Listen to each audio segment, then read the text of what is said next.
Praise the Lord. കർത്താവിൻ്റെ ധന്യതിരുനാമം ഇന്ന് ഈ പ്രഭാതത്തിൽ മഹിമപ്പെടുമാറാകട്ടെ.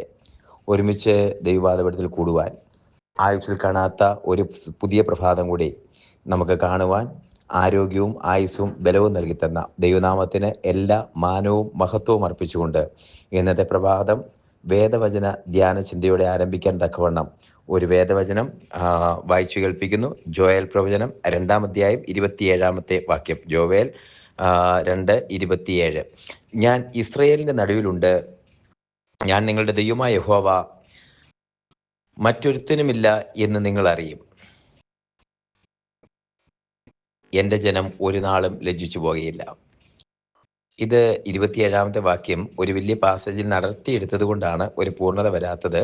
ഇസ്രയേലിൻ്റെ ദൈവമായ യഹോവ എന്ന ദൈവമല്ലാതെ മറ്റൊരുത്തനുമില്ല എന്ന് നിങ്ങൾ അറിയാൻ തക്കവണ്ണം ദൈവം പ്രവർത്തിക്കുന്നൊരു ദിനം മുന്നേ വരും, എൻ്റെ ജനം ഒരു നാളും ലജ്ജിച്ചു പോകുകയില്ല. ഈ ജോവേൽ പ്രവചനത്തിൻ്റെ ആരംഭം, 1-ാമത്തെ അധ്യായം ആരംഭിക്കുന്നത് അദ്ദേഹം ഒരു വാളിൻ്റെ പ്രവാചകനല്ല, എന്നാലും അദ്ദേഹം പ്രാരംഭിക്കുന്നത് ജനസമൂഹത്തിലെ തിന്മയെ ചൂണ്ടിക്കാട്ടിക്കൊണ്ടാണ്.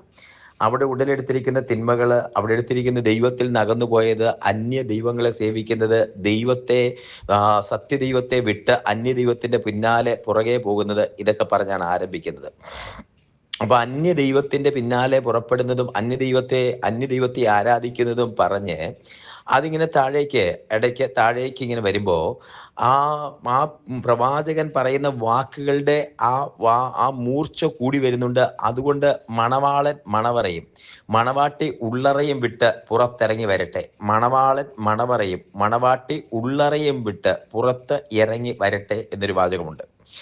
അപ്പോൾ ഇങ്ങനെ പുറത്തിറങ്ങി വരുമ്പോൾ മണവാളൻ മണവറയും മണവാട്ടി ഉള്ളറയും വിട്ട് പുറത്തിറങ്ങി വന്നിട്ട് ഒരു ഉപവാസം പ്രസിദ്ധപ്പെടുത്തുവേൻ. അത് ശേഷം ഒരു വാക്ക്, പുരോഹിതന്മാരെ, നിങ്ങൾ വസ്ത്രങ്ങളെയല്ല ഹൃദയങ്ങളെ തന്നെ കീറി ദൈവത്തിന്റെ സന്നിധിയിൽ തങ്ങളെ തന്നെ താഴ്ത്തി ഒരു കാഹളം ഊതുവിൻ, ഒരു ഉപവാസം പ്രസിദ്ധപ്പെടുത്തുവിൻ. എന്നിട്ടാണ് പറയുന്നത് മണവാളൻ മണവറ. ഏറ്റവും ബാക്കി ഇപ്പൊ ആ വാക്ക് എന്തുകൊണ്ടാണ് എടുത്തു പറയുന്നത് എന്ന് വെച്ചാൽ, ബാക്കി ഇപ്പോൾ ഒരു കല്യാണമൊക്കെ നടക്കുന്ന വീടുകളിൽ അറിയാം, അല്ലെങ്കിൽ ഒരു ശ്രേഷ്ഠമായ വീടുകളിലൊക്കെ അറിയാം. മറ്റേതൊക്കെ കാര്യങ്ങൾ, ഏതൊക്കെ പ്രോഗ്രാമുകൾ നടന്നാലും അവിടെ മണവാളന്റെയും മണവാട്ടിയുടെയും റൂമിലെ ആരും ഡിസ്റ്റർബ് ചെയ്യത്തില്ല. അവരാണ് അന്നത്തെ ഏറ്റവും പ്രധാനപ്പെട്ട ആളുകൾ. അവരെ ആരും ഡിസ്റ്റർബ് ചെയ്യത്തില്ല.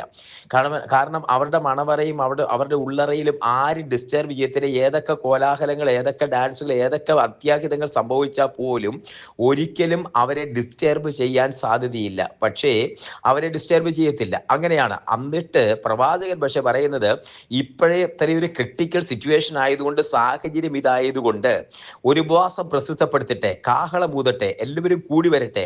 പുരോഹിതൻ വസ്ത്രങ്ങളെ കീറുന്നത് അത് അവരുടെ സിസ്റ്റമാണ്. നോക്കൽ ഉപവാസം പ്രസിദ്ധപ്പെടുത്തുമ്പോൾ, അല്ലെങ്കിൽ ഒരു യുദ്ധത്തിന് സമയത്ത് വസ്ത്രം കീറുക അവരുടെ ഒരു സിസ്റ്റമാണ്.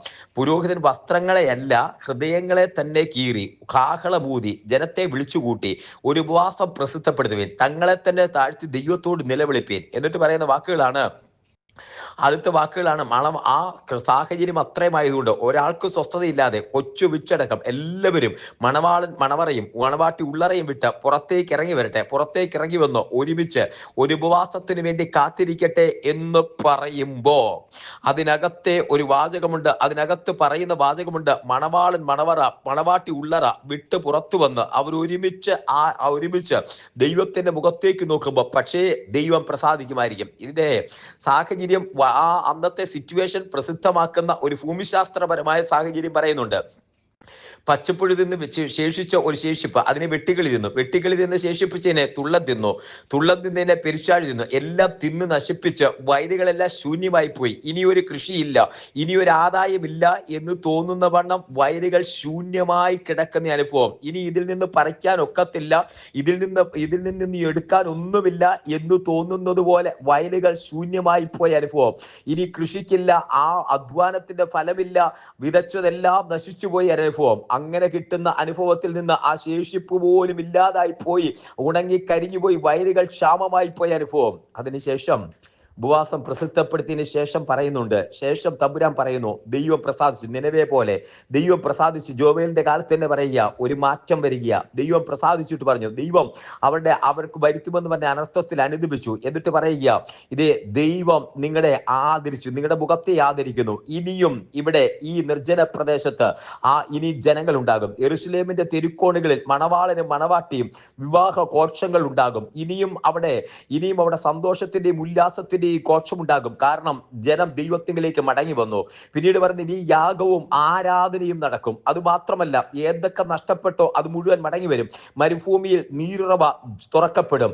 ആ നഷ്ടപ്പെട്ടു എന്ന് പറയുന്ന വയല് പച്ചപ്പുഴവും വെട്ടിക്കളിയും തുള്ളലും തിന്ന് ശേഷിപ്പിച്ച ശേഷിപ്പ്, ആ ശേഷിപ്പിൽ നിന്ന് ദൈവം ഒരു ശേഷിപ്പേ ഉള്ളൂ, പക്ഷെ ഇത് ഉണങ്ങി കരിഞ്ഞുപോയി എന്ന് പറഞ്ഞെടുത്ത് ദൈവം അത് വർദ്ധിപ്പിക്കും. ഇത് നശിച്ചു പോകില്ല, ദൈവം അത് വർദ്ധിപ്പിക്കും. എന്നിട്ട് അവസാനം പറയുന്ന ഒരു വാക്കുണ്ട്, എന്റെ ജനം ഒരു നാളും ലജ്ജിച്ചു പോകുകയില്ല. ആ വാക്ക് ഒന്നുകൂടി അടിവരയിട്ട് പറയട്ടെ. ആദ്യത്തെ രണ്ട് വാക്ക് എന്റെ ജനം പറയുന്നത് ആരാണെന്നറിയാമോ? ഒരു സാധാരണ വ്യക്തിയല്ല, സൃഷ്ടിതാവായ ദൈവം പറയുക, ആ ജനത്തെ നോക്കി പറയുക എന്റെ ജനമെന്ന്. മാറിപ്പോയപ്പം ദൈവം എത്രയൊക്കെ സങ്കടപ്പെട്ട് ദൈവത്തിന്റെ ഹൃദയത്തിൽ വേദനയോടെയാണോ മാറിപ്പോയ ജനത്തോട് പറഞ്ഞേ, ആ മാറിപ്പോയത് നിന്നെ അല്പകാലത്തേക്ക് ഉപേക്ഷിച്ചത് സദാകാലത്തേക്കും ചേർത്തുകൊള്ളാൻ എന്ന് പ്രവാചകൻ പറയുന്ന പോലെ മാറിപ്പോയ ജനത്തെ നോക്കിയിട്ട് പറയുക, എന്റെ ജനം, എന്റെ ജനം, എന്റെ ജനം. എന്റെ എന്ന് ഒരമ്മ കുഞ്ഞിനെ നോക്കി പറയണമെങ്കിൽ, എന്റെ എന്ന് ഒരപ്പൻ കുഞ്ഞിനെ നോക്കി പറയണമെങ്കിൽ, എന്റെ എന്ന് ഒരു രാജ്യം, ആ രാജ്യത്തിന്റെ ഭരണാധികാരികൾ രാജ്യത്തെ നോക്കി പറയണമെങ്കിൽ, ഒരു രാജാവ് രാജ്യത്തെ നോക്കി പറയണമെങ്കിൽ അത്ര വേദനയുണ്ട്. എന്റെ ജനം, എന്റെ ജനം.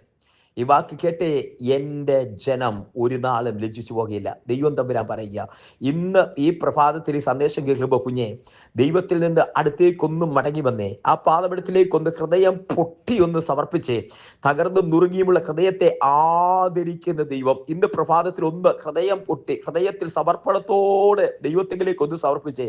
നിന്റെ ഹൃദയത്തെ ആദരിക്കുന്ന ദൈവം നിന്റെ മുഖത്ത് നോക്കി പറയട്ടെ, എന്റെ ജനം. നിന്റെ പേര് ചേർത്ത് പറയട്ടെ, എന്റെ ജനം. അതേ ശമൂവേൽ പ്രവാചകനെ കുറിച്ച് പറഞ്ഞു, അതേ ദാൻ മുതൽ ബേർശേബ വരെ ദൈവത്തിന്റെ പ്രവാചകൻ. ദൈവം പറയട്ടെ, എന്റെ കുഞ്ഞ്, എന്റെ മോള്, എന്റെ മോന്, എന്റെ ജനം, എന്റെ ജനം. ദൈവം അത് പറയട്ടെ, എന്റെ സഭ, എന്റെ ജനം, എന്റെ ജനം ഒരു നാളും ലജ്ജിച്ചു പോകുകയില്ല. നിന്നെ ചേർത്ത് പിടിച്ച്, മാറോട് ചേർത്ത് പിടിച്ച്, തകർന്ന ഹൃദയത്തുള്ള നിന്നെ മാറോട് ചേർത്ത് പിടിച്ച് തമ്പുരാൻ ഈ പ്രഭാതത്തിൽ ഈ സന്ദേശം കേൾക്കുമ്പോ പറയട്ടെ, നിന്റെ പേര് ചേർത്തേ, നിന്റെ പേര് ചേർത്ത് പറ, നീ ലജ്ജിച്ചു പോകുകയില്ല കുഞ്ഞെ. കാരണം നീ ദൈവത്തിൽ ആശ്രയിക്കുന്നത്, നീ മടങ്ങി ദൈവത്തിന്റെ കരത്തിൽ, ദൈവത്തിന്റെ പാദപീഠത്തിലായിരിക്കുന്നത്. എന്റെ ജനം ഒരു നാൾ ലജ്ജിച്ചു പോകുകയില്ല കുഞ്ഞെ, നീ ലജ്ജിച്ചു പോകുകയില്ല. കാരണം നീ ദൈവത്തിൽ ആശ്രയിക്കുന്നു. ഒരുവനാണ്, നീ ലജ്ജിച്ചു പോകുകയില്ല.